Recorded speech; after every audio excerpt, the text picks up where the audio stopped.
the butterfly needs to melt off, dissolve, removing, put it in the fire, if you will. Put it into the sea, if you will. Let the sea wash away. Let the fire completely burn off. Let the lake of fire dissolve everything that is not the butterfly. Because the caterpillar looks like a caterpillar. It has a name title called caterpillar. It could even die in this world like a caterpillar. Is the problem that it didn't become the butterfly? Well, actually, yes and no. The problem is it didn't become the butterfly, so yes, that is the problem, but why didn't it become the butterfly? Because it died too soon? You might think so. That's what it looks like on the surface, you guys. But the truth is, the caterpillar that is lying there dead, in its DNA, it reads butterfly. It always did. It always read butterfly. It didn't become the butterfly. It was the butterfly, but it was in this caterpillar stage. Just like you as a baby. Are you a baby or are you an adult? I mean, how do you look at it? Is there a difference between baby or adult DNA? No? Same DNA. So you as a baby has the same DNA as you as an adult. Okay. And you as an adult say, I'm not a baby anymore. You can't say I never was a baby, but the problem is it's not what species are you, baby or adult, because it's the same species. It's the same DNA. You just are who you am. And butterfly always was. It's who it is. That's its species. And we are a species.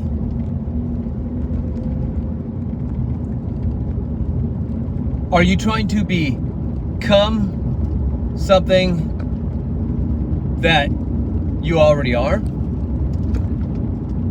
How's that possible?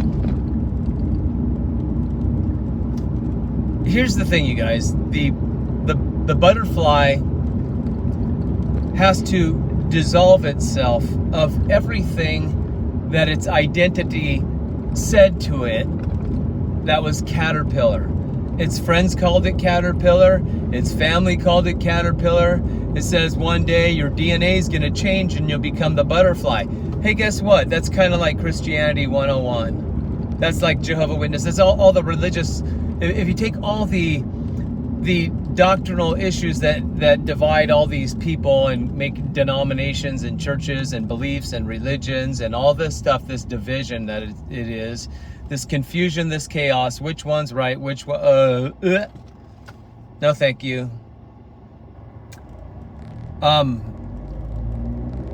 It's all, whatever you want to label it, it's always got you chasing after the impossible. And when you chase after the impossible, what do? You drain yourself, you drain your bank account, you drain all those around you, and you're chasing after something that is the impossible. It's like a hamster in a wheel. You think there's a destination, but there's not.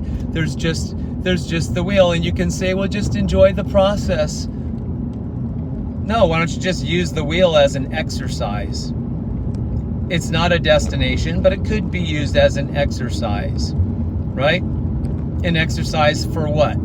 To become more hamster? No, you already are one. You already are one. So if you want to chase after something, chase after things that will develop you. One of the things I discovered recently is if I want to chase after something, I chase after resting.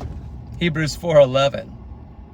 If you want to chase after something, chase after being quiet or still. And you have to understand the meaning of what I say, quiet and still. 1 Thessalonians 4:11. So Hebrews 4:11, 1 Thessalonians 4:11, they speak to me very strongly when I see those Bible verses. So if I want to chase after something, my chasing after something is do everything you can to rest, be still in who I am. Who I am. Not narcissistically. But what? Who am I? Why am I here? Yeshua said you're in the world, but you're no part of it. What's that mean? Take religion aside. Take just the wisdom of these words. Just pretend, for people that don't like Yeshua or whatever, or think that's religious, just remove that, and just imagine that you come across the words one day that are written. You're in the world, but no part of the world. You are in the world, but you are no part of the world. And if you just read those words and you pondered on them, you meditated on them, you stopped, you thought for a while, you had one of those, what the Hebrews call Selah moments, right? Where you actually pause enough to actually absorb what you're either reading or what's coming to you, this wisdom. You're absorbing it. It's called meditating. And you read and start meditating, absorbing, pondering, Selah moment on the words, you are in the world, but you are no part of it. What's that mean? It means that you're important. You're in a world amongst things that you see, people, all that, and there are belief systems that are in the world. But if that scripture speaks to you, if it doesn't speak to other people, then that's not your concern. Because the quiet man is not concerned, how does this affect other people? Really, the quiet man doesn't. Read 1 Thessalonians chapter 4 in depth if you can. You can even read commentaries if you'd like on it, if you would like to understand the etymology, the root meaning of the words that were spoken in that verse. It's 1 Thessalonians 4:11. Whoa, that's something that's kind of it's just newly printed on me, that's printed on my mind that I'm focusing on constantly. And in the world, but no part of it.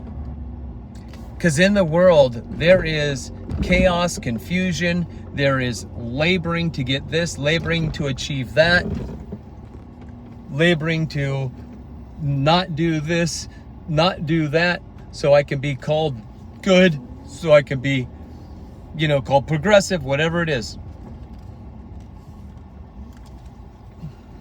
Yeshua just simply put it, you're in the world, but you're no part of it.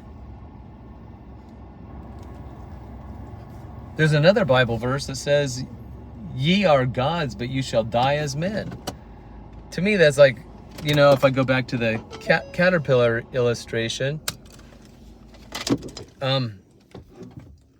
it's like saying you are butterflies, but you shall die as caterpillars. Like, why? Because you were in the world and you were part of it. And part of the world is you die in the thinking of the world. You're in that thinking, right? When the caterpillar dies, and then the spirit of that caterpillar, the essence, the life force in it,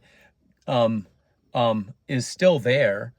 It's not existing in the body anymore, giving the body life. It actually comes out. It realizes, I actually am not part of this world. That's that shell down there that looks like what I used to live in. That's not actually who I am. That's not actually who I am. Now, the butterfly is the essence of who this creature always was, right? Like the creature has the life force in it the spark of life that comes from God, right? And you and I also have that same life force. It comes from God. It's God's life force. It's not foreign. It's God's life force. It's what gives life. But the thing is, we are what God calls man, created man in his image and likeness. So, the butterfly actually is like the Bible's version for us. Putting on oikaterion is what it's called. Paul spoke it to the Corinthians, and then there was a letter by Jude that mentions this word oikaterion as well. It's in verse 6 of Jude 1. Oikaterion, so it's only used twice in the Bible, and it's found only in the New Testament. It's a Greek word. Oikos and terion combined together to make oikaterion. Oikos is a house, and therion, that is has like this sounds almost like beast, but it's it's almost like when you hear in comic books or video games somebody going into beast mode. It means they're getting their superpowers. And you and I, we are superpowered beings, but we have a disguise. It's almost like Superman being trapped in Clark Kent forever. The abilities are there, but just never to know that you're Superman. You don't know your identity. And maybe once in a while you see some amazing things happen and you just say in your life, well, that's a miracle. So you address these amazing things that happen once in a while as miracles. Oh my goodness, that bullet. Now, what Clark Kent wouldn't know if he's trapped in Clark Kent all the time, what Superman wouldn't know if he's trapped in Clark Kent all the time, is that the bullet actually hit him, ricocheted off of him, and then he says, whoa, that was a close call, when he looks and sees a bullet hole in his shirt, but nothing on him. He would say that's a miracle, because he's trapped in the mind of Clark Kent. What he doesn't know is he was bulletproof all along. So what seems to him to be a miracle is just who he is. He's bulletproof. He's Superman. That's who he is. But, you shall die as Clark Kent if you stay in that Clark Kent mindset. If you stay in that caterpillar mindset. If you stay in that, I'm just a man, I'm just a woman, I'm just a sinner. You stay in that mindset, I'm only human. Then when you expire, that's what's going to happen. But when your spirit comes out of you, you realize, whoa, I was spirit. This is who I am.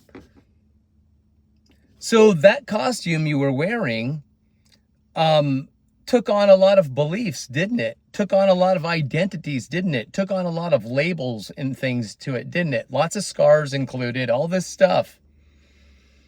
Because that costume thought that's who it was, because everybody else was thinking that way too. Yeshua says, you're in the world, meaning you are clothed as a man, but you are no part of it. Why? Because the world and the way things work, and you're in it, clothed as a human, but your true nature is not that. Ye are Elohim, but you shall die as Adam.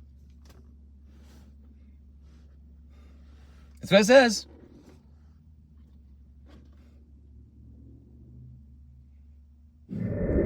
So in this costume that we're wearing, this outward appearance, who we truly are is like Superman, is butterfly.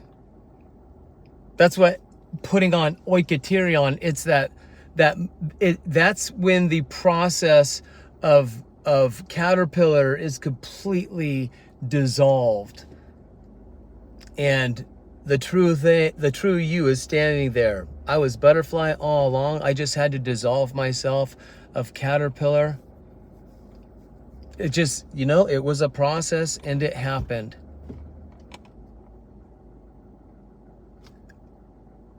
Superman has to dissolve himself of the identity of Clark Kent, not by removing the costume.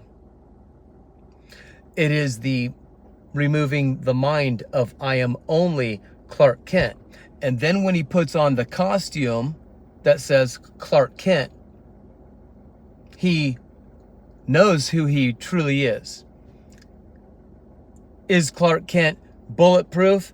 Is Clark Kent this? Not according to other people, but Clark Kent is actually Superman. Superman is not Clark Kent. Clark Kent is the costume. Superman is not the costume. The outfit Superman clothes himself with is his clothing. It's the clothing of Superman. You and I, we have clothing too. We're clothed in love. We're clothed in righteousness. We're clothed in armor, spiritual. We have that. But that's our clothing. That's our clothing that identifies who we truly are. It's not our identity. It makes a statement about our identity. That is what oikaterion is. That is what oikaterion is, you guys. Where this what seems mortal puts on who we truly are. We are immortal beings.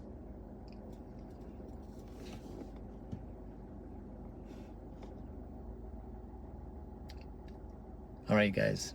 I love you. God bless you. I hope you have a great day. Talk to you later.